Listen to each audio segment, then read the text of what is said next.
เนาะรายชื่อ23ขุมพลเนาะ U16 ทีมชาติลาวที่จะไปแข่งขันยุคอินโดนีเซียออกแล้วทุกคนนำทีมโดยพยัคฆ์เนาะนักเตะที่มาจาก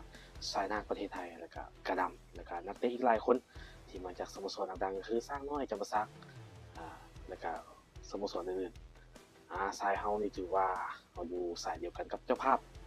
มีเจ้าภาพมีฟิลิปปินส์แล้วก็มีสิงคโปร์คอยเชื่อเลยว่าเขาสามารถเข้ารอบได้เนาะอินโดนี่เขาจะ